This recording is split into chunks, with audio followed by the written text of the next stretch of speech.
Good morning, students. So today it is starting our next topic, that is transporting animals. So in case of animals, the transportation occurs with the help of blood, and this blood, it is a red colored fluid that circulates in animal body. So blood is a red colored fluid. It runs or circulates in animal body, and our blood, it is red in color. The blood is red in color due to presence of a red colored pigment, and that red colored pigment is our hemoglobin. So red colored pigment is hemoglobin. This hemoglobin is responsible for giving red color to the blood. Now this blood, in case of animals, it is a connective tissue.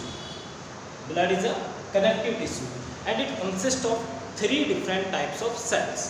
The three different types of cells which are present in blood are RBC, that is red blood cells or red blood corpuscles; WBC, that is white blood cells or white blood corpuscles; and platelets. Now these RBC, they are also known as erythrocytes, and this WBC, they are also known as leukocytes, whereas these platelets, they are also known as thrombocytes. So blood is a connective tissue consisting of three different types of cells: RBC, that is erythrocytes; WBC, that is leukocytes; and platelets, that is thrombocytes. And all these three different types of cells, they runs in a liquid matrix or in a fluid matrix that is known as plasma. Now come to the components of blood.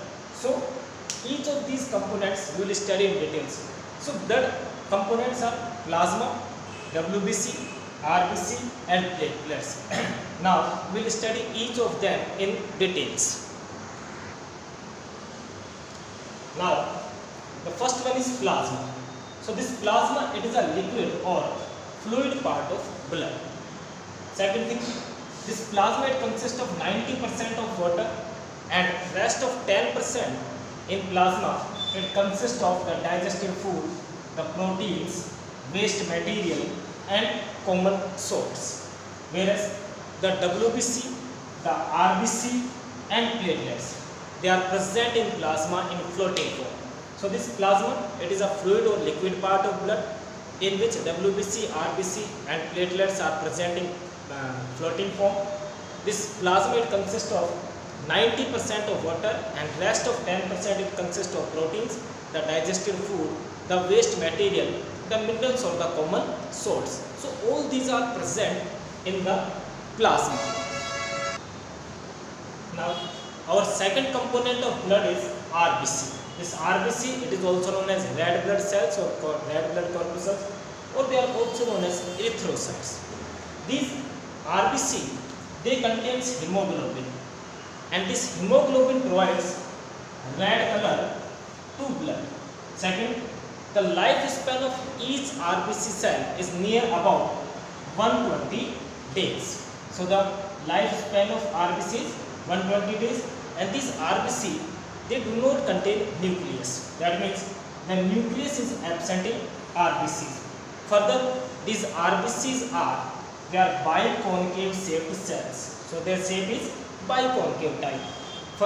Further, these RBCs, they are formed in bone marrow. So the formation of platelets, RBC or WBC, it occurs in bone marrow.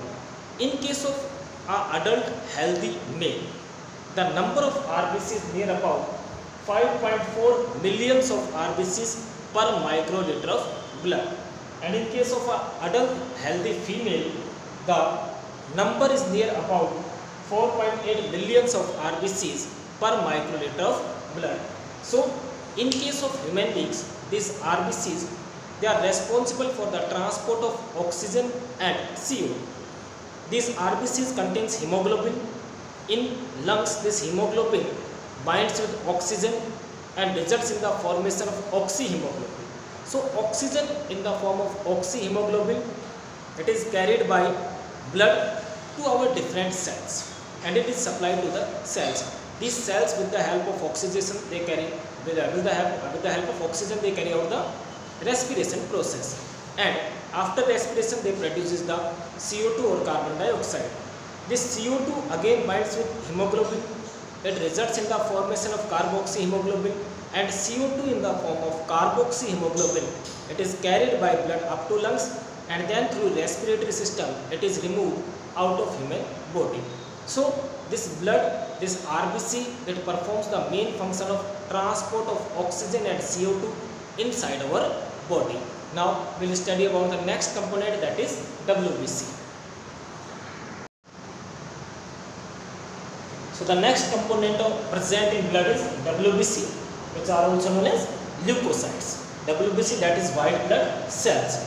The formation of these white blood cells, it occurs in bone marrow, and these white blood cells, they do not contain nucleus. They contain the nucleus, but they do not contain the hemoglobin, and because they do not contain hemoglobin, so they are colorless and are known as white blood cells.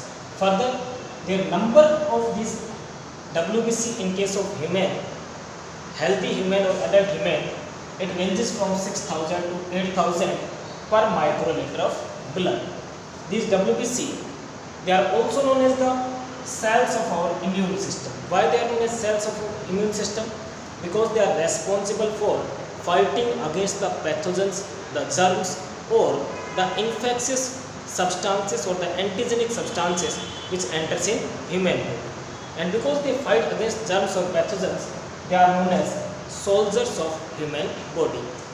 And these WBC, they are responsible either for the production of antibody in order to neutralize the antigenic substance, or they are also responsible for carrying out the process of phagocytosis. During phagocytosis, they engulf the pathogenic substance and then they neutralizes or kills the pathogenic substance or any germ or infectious particle. Now, the next component of blood is platelets. These platelets are not complete cells, but they are the cell fragments.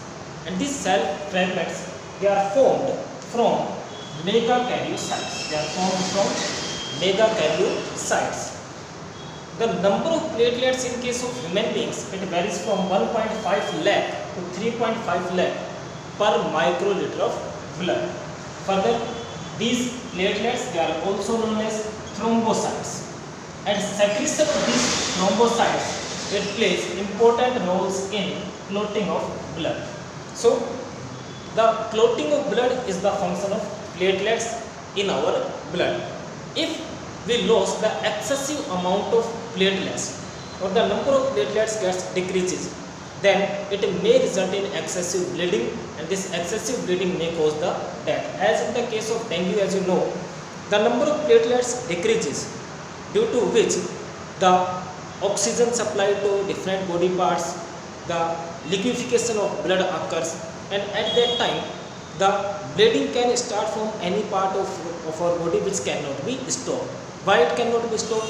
Because these platelets or thrombocytes are responsible for clotting of blood, and if their number decreases and blood gets liquefied, it starts bleeding from any part of our body, then that bleeding cannot be stopped because of lack of the clotting factor in our blood. So these platelets, these are the clotting factors in our blood, and their number, it ranges from 1.5 lakh to 3.5 lakh per microliter of blood. These are not complete cells, but these are the fragments of megakaryocytes.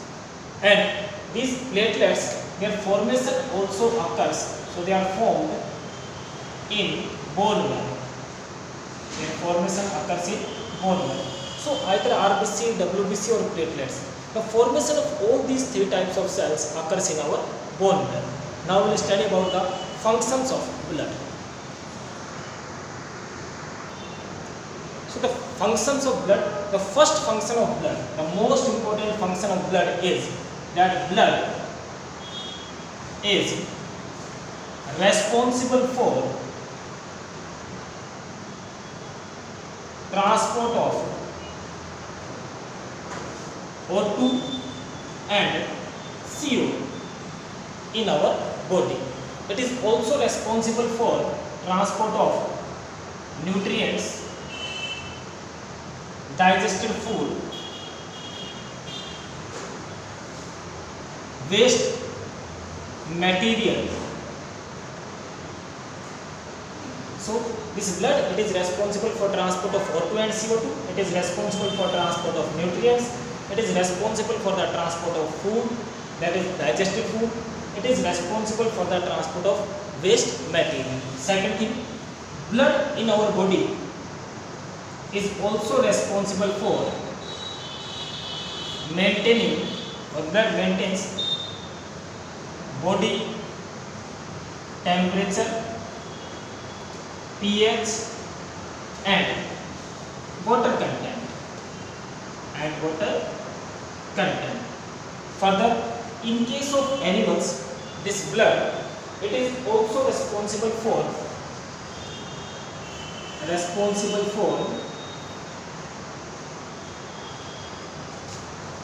preventing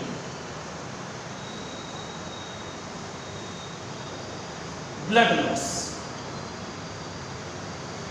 through blood clotting. So as we know, this blood contains thrombocytes, which are clotting factors, and when bleeding starts, these thrombocytes which is at that side, they results in the formation of a clot which stops or prevents the bleeding. So this blood, it is responsible for preventing blood loss through blood clotting, that is carried out with the help of clotting factor, that is thrombocyte. So blood is responsible for the transport of O2 and CO2, for the transport of nutrients, digested food and waste material in our body. It also maintains the heat, that is temperature of our body. So this blood, it maintains body temperature, it maintains the body pH and it maintains the water content, that is the amount of water present in our body. Further, this blood, it is responsible for preventing blood loss through blood clotting, and as we know, this blood contains the WBC, which prevents our body from pathogens or the germs. So it also prevents animal body from germs or pathogens. Thank you, students.